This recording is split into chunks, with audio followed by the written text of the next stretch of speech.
नमस्कार दोस्तों, आपका स्वागत है हमारे स्टडी यूट्यूब चैनल सृष्टि क्लासेस में। आज हम भारतीय इतिहास से प्राचीन इतिहास से एक महत्वपूर्ण टॉपिक सिंधु घाटी सभ्यता को लेकर आए हैं। सिंधु घाटी सभ्यता से महत्वपूर्ण बिंदुओं को हम आपसे आज डिस्कस करेंगे इस वीडियो में, इसलिए आप लोग वीडियो में अंत तक बने रहिए। वीडियो को लाइक करिए, चैनल को सब्सक्राइब करिए। देखते हैं हम सिंधु घाटी सभ्यता। सिंधु घाटी सभ्यता सिंधु घाटी सभ्यता विश्व की प्राचीनतम सभ्यताओं में से एक है। यह विश्व की 4 प्राचीनतम सभ्यताओं मिस्र, मेसोपोटामिया, सिंधु घाटी, चीन में शामिल है। सुव्यवस्थित नगर योजना। कैसी नगर योजना थी इसकी? ग्रिड प्रणाली पर आधारित थी। पक्की सड़कों और जल निकासी प्रणाली का अद्भुत उदाहरण। इस घाटी में जो नगरों का योजना था वो ग्रिड प्रणाली और पक्की सड़कों और जल निकासी का प्रणाली का अद्भुत उदाहरण है। प्रमुख शहर हड़प्पा, मोहनजोदड़ो, धोलावीरा, कालीबंगा और लोथल। हड़प्पा के नाम से सिंधु घाटी सभ्यता को हड़प्पा सभ्यता भी बोलते हैं। ठीक है, चलते हैं अगले बिंदु पे। स्नानागार। मोहनजोदड़ो का विशाल स्नानागार धार्मिक और सामाजिक महत्व दर्शाता है। कृषि प्रधान सभ्यता। गेहूं, जौ, कपास और तिलहन की खेती होती थी। सिंधु घाटी सभ्यता में खेती के लिए गेहूं, जौ, कपास और तिलहन उगाए जाते थे। उन्नत जल प्रबंधन। घरों में कुएं और नालियों की व्यवस्था थी। शिल्प और कला। कांस्य की नर्तकी की मूर्ति और टेराकोटा की मुहरें अद्वितीय थी। सिंधु घाटी सभ्यता में कांस्य की नर्तकी की मूर्ति मिली थी और मुहरें सिंधु घाटी सभ्यता से प्राप्त हुई थी। चलते हैं अगले बिंदु पे। व्यापार और वाणिज्य। मेसोपोटामिया के साथ व्यापारिक संबंध और लोथल का गोदी प्रसिद्ध है। मेसोपोटामिया के साथ सिंधु घाटी सभ्यता के लोग व्यापारिक संबंध बनाते थे और लोथल का गोदीवाड़ा यानी बंदरगाह लोथल का, यहीं से सिंधु घाटी सभ्यता सामुद्रिक व्यापार करते थे। ठीक है। 9वां, धार्मिक मान्यताएं।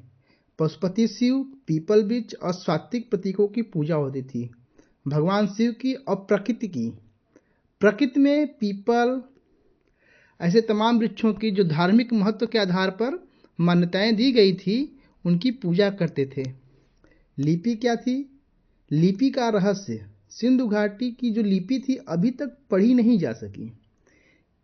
जो सिंधु घाटी सभ्यता से प्राप्त लेख अभिलेख हैं, उनकी जो भाषा थी, वो लिपि थी, वो आज तक पढ़ी नहीं गई।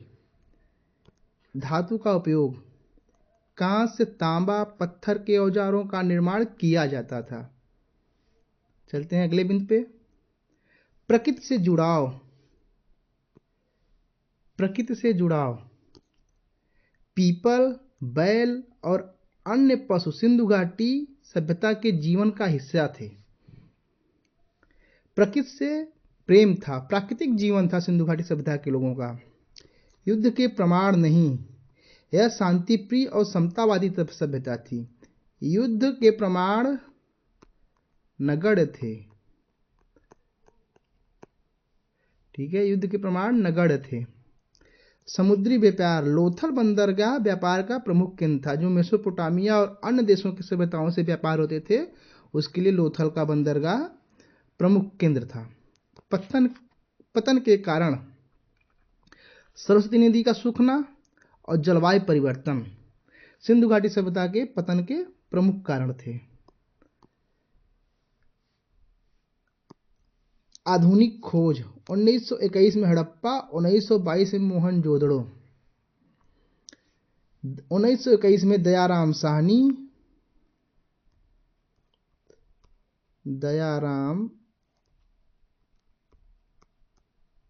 साहनी और 1922 में रखाल दास बनर्जी।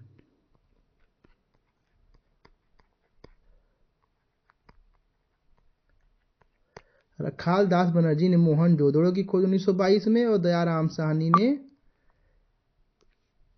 हड़प्पा की खोज की थी। शिक्षा और ज्ञान, बाट, माप और ज्यामिति का उपयोग उन्नत ज्ञान दर्शाता है, यानी वहाँ के लोग बाट और माप का, ज्यामिति का उपयोग करते थे। धार्मिक स्थल नहीं, बड़े मंदिरों के प्रमाण नहीं मिले, पूजा घरों में होती थी। वस्त्र और कपड़ा, कपास की खेती और वस्त्र निर्माण के प्रमाण मिले। विश्व धरोहर, मोहनजोदड़ो यूनेस्को विश्व धरोहर स्थलों में शामिल है। ये रहे 20 महत्वपूर्ण तथ्य मोहनजोदड़ो सभ्यता, हड़प्पा सभ्यता और सिंधु घाटी सभ्यता से। बहुत ही इंपॉर्टेंट होने वाले हैं आपकी परीक्षा के लिए। धन्यवाद।